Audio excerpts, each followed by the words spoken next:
Philosophers often speak about consciousness as if it were an unsolved riddle, the so-called heart problem. The question, made famous by David Chalmers, is why all that neural activity in the brain should be felt from the inside, why it should be like anything to be alive at all. It's a good question, but perhaps not a good starting point. Because when we start from it, we take for granted that experience is something the brain has to produce, rather than what it means to be a living subject in time. That's where the phenomenology of the human experience of time, or PHET, begins. Not with matter, but with experience itself, with how being alive unfolds as time.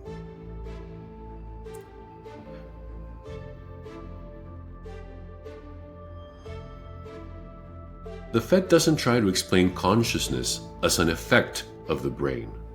It starts by examining what consciousness does, how it continuously brings coherence to our being across time.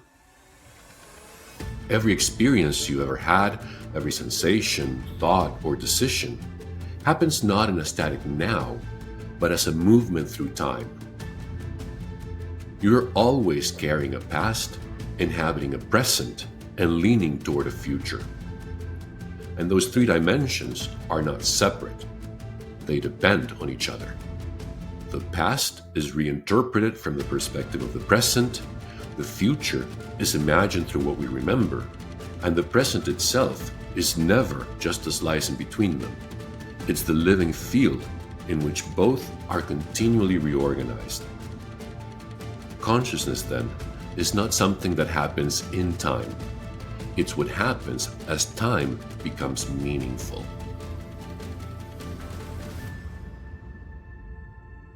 Let's look at this dynamic more closely. At any moment, your awareness is performing three acts at once. It retains, it interprets, and it projects. You retain the just past, you interpret it in light of what matters now, and you project possibilities ahead. This is what I call the tripartite dialectic of temporal experience. It's not a sequence, but a living circuit, each term defined and redefined by the others. Imagine listening to a melody. You don't hear isolated notes, you hear a phrase unfolding. That continuity exists because memory holds what just happened, attention gives it presence, and expectation prepares what's to come. Each moment is pregnant with others, the past bleeding into the future through the open horizon of the now. This continuous reconstruction is what generates meaning. The world doesn't appear to us as data, but as a structured flow, as something that matters.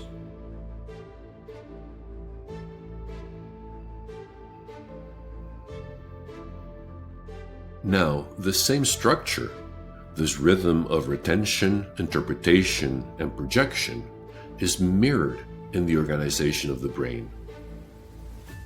Neuroscience shows that perception is not a passive reception of stimuli, but an active process of prediction and correction. The brain constantly anticipates what the next moment of experience should be, compares it to what is actually received, and updates its internal model accordingly. That architecture, a hierarchy of predictions about the world and about ourselves, is a physiological reflection of the phenomenological dialectic. At every level, from sensory processing to abstract thought, the brain is engaged in a dialogue between memory and expectation, mediated by attention. In other words, what phenomenology describes as the synthesis of past, present, and future, neuroscience reveals as the continuous loop of prediction, comparison, and adjustment. They are not two processes.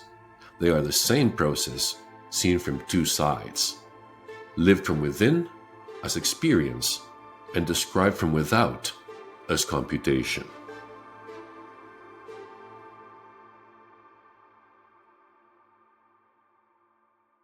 But here's the crucial point. For this process to work, for life to maintain coherence through time, it must feel its own states.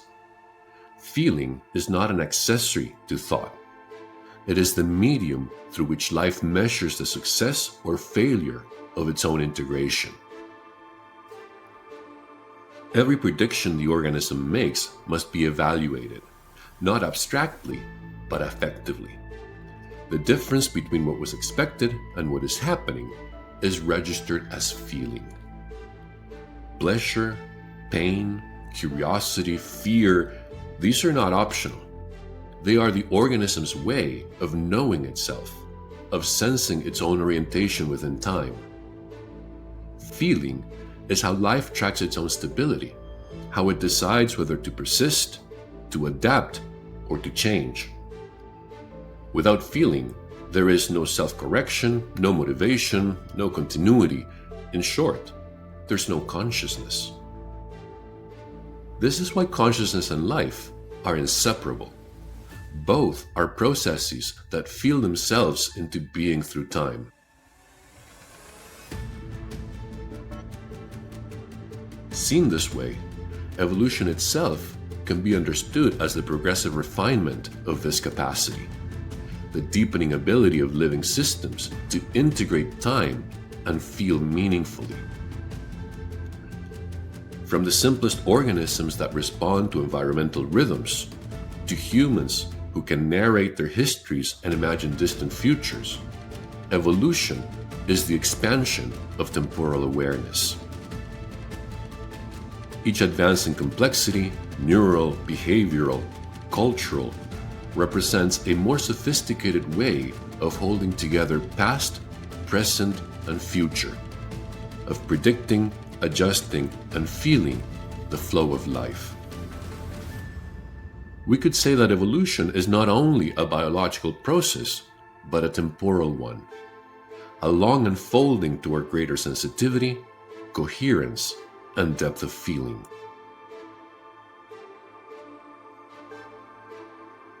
The so-called hard problem, why consciousness exists, begins to dissolve. Because consciousness is not a byproduct of matter.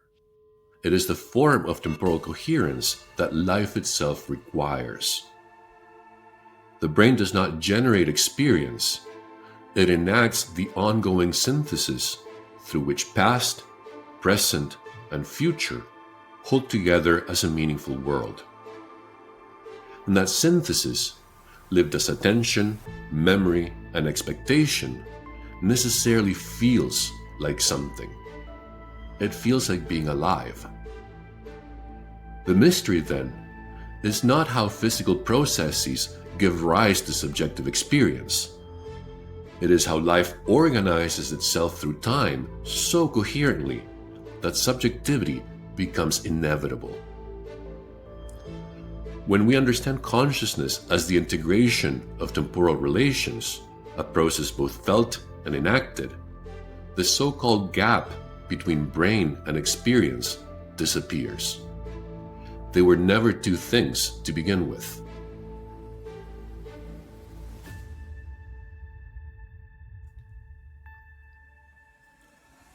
Consciousness, in the end, is the way life makes sense of time, how it gathers the traces of what has been, navigates what is, and opens toward what yet may be. To be conscious is to be caught in this living tension. To be a creature for whom the past is never fully gone and the future never merely waiting. That is why feeling matters. It is the very texture of our continuity, the pulse of time lived from within. The hard problem dissolves not through an explanation, but through a realization. That to exist is already to feel the unfolding of time, to participate in the world's becoming as one continuous act of meaning.